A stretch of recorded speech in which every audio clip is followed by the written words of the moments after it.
여러분 안녕하세요. 스티그 인사드리겠습니다.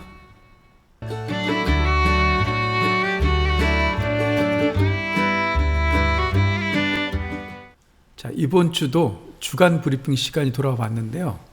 제가 가장 생각을 많이 하는 게 한 주간 동안 인천 부동산 소식을 제가 계속 스크랩 했다가 금요일 또는 토요일날 제가 이 영상을 찍습니다. 그래서 알려드리는데 어쨌든 저에게는 굉장히 사실이 부담됩니다. 시기를 놓치면 안 되니까. 자, 첫 번째 소식 되겠습니다. 제3보급단 이전 사업 민간 공모로 본격 추진. 요게 산곡동에 있습니다. 산곡동이 점점 좋아지는 거죠. 그래서 이 사업은 도심진의 2개 군부대 그리고 4개 예비군 훈련장을 2개의 지역으로 통합 재배치하고 종전부지 약 110만 제곱미터를 도시개발 사업과 공원, 체육시설 등으로 조성하는 사업이다. 지역별로는 부평구 상곡동의 제3보급탄 그리고 507여단 요게 17사단 예하의 연대였는데 이제 무기 체계가 달라지면서 여단으로 승격됐죠. 는 공원 녹지 중심의 도시개발 사업, 장곡의 도로가 개설되고 미추홀구 관교동 주안 예비군 훈련장 여기 이제 승악산에 있죠. 이게 근린공원이 되고 서구 공천동 남동구 예비군 훈련장은 체육시설, 불로동 김포 예비군 훈련장 3만 제곱미터는 도시개발 사업이 추진되니까 아파트가 들어오겠죠. 그래서 요거를 좀 위치를 좀 보시면 지금 첨예한 게 여기 이쪽에 3보급단하고 507여단 여기 상곡동이죠. 요게 17사단 주둔지로 가고 그리고 승악산에 있던 예비군 훈련장이 다시 17사단 그리고 이쪽에 이게 잘못 나왔네요. 이 시에서도 잘못하네요. 예. 서구죠. 서구 공천동. 예. 서구 공천동에 있던 예비군 훈련장도 이렇게 가고 그 다음에 김포 여기 사이에 있던 게 이쪽으로 이제 이전을 하는 거죠. 계양구 독실동 쪽으로. 현재 17사단이 이제 이전을 하게 됩니다. 여기 예하 직할대도 있고 여기 이제 일신동하고 이제 구산동 그리고 부천이 경계잖아요. 여기가 이게 이전을 해서 여기 3개의 예비군 훈련장과 군부대를 여기로 이전한다는 계획이 되겠습니다. 그러면 아무래도 이제 여기가 체육시설 또는 주거용지 뭐 이렇게 바뀌는 거죠. 구도심에 활력을 불어넣을 것 같습니다. 인천역 일대 국토부 도시혁신구역 선도사업 후보지 선정. 그래서 상업시설, 문화시설, 숙박, 주거 등 복합공간 탈바꿈. 그래서 공공주도 재물포 르네상스 핵심 거점 사업으로 원도심 문화경제 재도약의 기회다라고 얘기합니다. 그래서 여기 플랜을 좀 보시면 이게 인천역이고 인천역 북쪽으로 이쪽 월미 도를 가는 그때 여기 보면 상상 플래톤 앞에 그 단지가 있습니다. 거기를 이렇게 이제 개발한다는 거죠. 이렇게 개발을 해서 이렇게 복합 문화시설 공간으로 여기가 이제 인천역이 되겠죠. 이렇게 탈바꿈한다 그런 얘기가 되겠습니다. 재물포 르네상스와 함께 정말 원도심에 활력을 불어넣을 것 같습니다. 롯데 바이오로직스 송도 바이오 캠퍼스 착공식 개최. 이게 수요일날 기사인데 11공구에 롯데 바이오로직스가 이제 공장을 짓죠. 거기 어디냐면 요게 이제 11공구에 롯데 바이오로직스입니다. 이쪽이 여기가 삼성 바이오로직스고 서로 워터프론트 호수를 마주 보는 거죠. 그러니까 이쪽이 삼성 바이오로직스, 여기가 롯데 바이오로직스가 되는 거죠. 여기가 이제 인하대 부지고 여기가 이번에 분양했던 자입 풍경채 이제 그라노빌이 되겠죠. 인천이 점점 바이오 산업의 메카가 돼가고 있습니다. 2020년 준공한 송도 마리나베이 깜짝 분양 인기몰이는 글쎄. 이게 이제 조합 분양 아파트였죠. 그래서 여기가 50세대가 자격 상실분이 나왔습니다. 예전에도 한 2차례 있었고요. 제가 알기로 이번이 3번째인 줄 알고 있는데 50세대가 일반 분양으로 나왔습니다. 통장을 쓰는 건데 오히려 매매 가격보다도 높을 수 있습니다. 그래서 주의를 요한다고 제가 말씀을 드리겠습니다.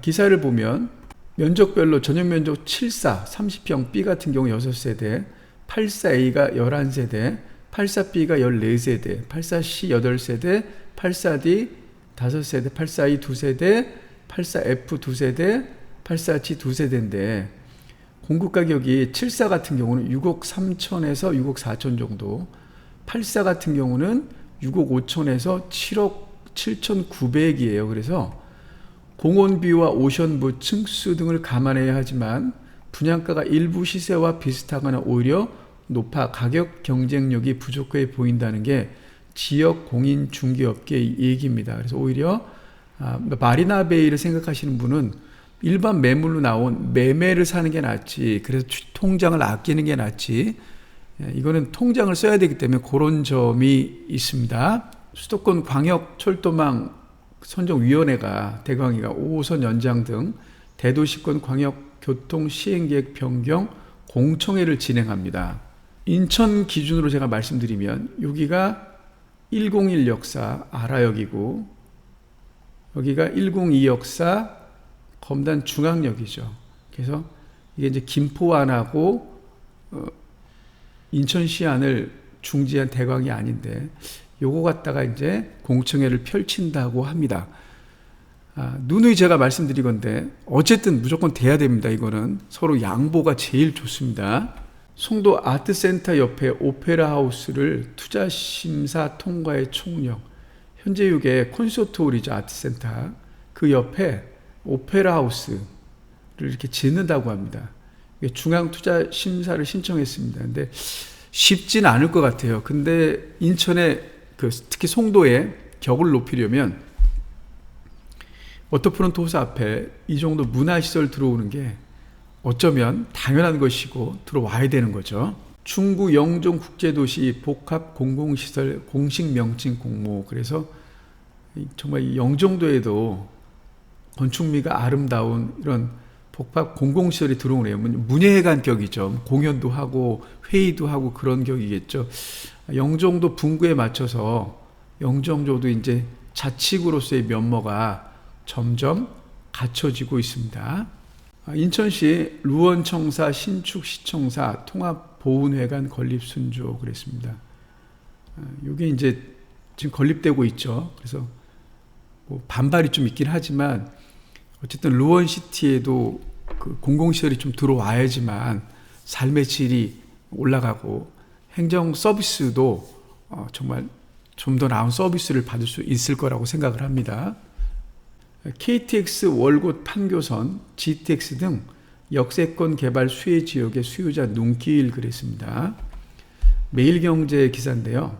이게 이제 KTX 송도역 레미안 센트리폴이 되겠죠. 그래서 현재 수인 분당선을 이용할 수 있는 송도역은 26년 말 인천, 부산, 인천, 목포를 잇는 인천발 KTX가 개통될 예정이고요. 또 판교까지 환승 없이 갈 수 있는 월곶 판교선도 28년 개통을 목표로 한창 추진 중이고, 또 그 송도 국제도시 용산 마석을 잇는 전 구간 개통 예정인 수도권 광역 급행철도 B 노선도 수인 분당선과 교차하는 추가역이 청학역으로 지정될 경우 청학역 인근에 위치한 송도 역시 수혜를 입을 것으로 예상된다. 그래서 청학역이 여기죠. 그리고 이제 송도역이 여기면 송도역 센트리폴도 수혜를 입을 것이라고 얘기를 하는데, 아무래도 요거는 이제 레미안 측에서 약간은 광고를 좀 되지 않았나 이렇게 생각을 해봅니다. 인천 원도심 중동구 역사 속으로 같은 듯 다른 두 구 주민들. 그래서 중구가 영종구하고 그 제물포구로 나눠지고, 그리고 동구는 제물포구에 흡수되는 거죠. 그래서 26년 내후년 7월에 제물포구 통합, 동구 주민들 씁쓸함 더해, 백영규 윤지실 통합과 추억 담은 동구 데이트 발표, 제물포 르네상스 프로젝트 성과로 통합 시너지 효과네. 여긴 지금 이제 중구청이 되겠습니다. 그래서 보시면 중구와 동구는 68년 자치구 제도 도입에 따라 남구, 북구와 함께 4개구로 출범한 맏형격인 자치구다. 중구는 85년에 인천시청이 9월동으로 이전하기까지 1883년 개항일 인천의 중심 지역이었죠. 인천 지역을 대부분 행정개혁을 품고 경제 중심으로 자리온 중구는 행정기관 이전과 상권 쇠락으로 공동화를 겪고 있다. 또 동구 같은 경우는 41만 명까지 넘었죠. 근데 당시 실제 주민록 인구수와는 5배 이상 큰 차이를 보였다. 이는 한국전쟁 직후 이북에서 온 많은 피난민과 일자리를 찾아 인천으로 유입해온 사람들이 송림동, 송현동, 화수동, 만석동 등에 집단 정착한 데다 60년대 들어 호적 등록을 장려하는 사회적 분위기가 조성되면서 호주의 출신지 동구로 등록하는 경우가 많았기 때문이다. 그래서 실제 제가 아는 분도 이 피라민 출신인데 이 송림동에 살았죠. 어쨌든 이런 동구하고 중구가 사라져서 재물포구로 탄생한다, 이런 얘기가 되겠습니다. 인천 내항 재개발 자문위원회 발족, 전문가 6명 참여. 여기가 이제 1099, 이게 809죠. 여기를 이제 개발한다는 거죠. 젠 르네상스로 이렇게. 자문위원회가 발족이 돼서 구도심에도 좀 활력이 있었으면 하는 바람이 있습니다. 이번 주 주간 브리핑은 여기까지입니다. 다음 주에 뵙겠습니다. 감사합니다.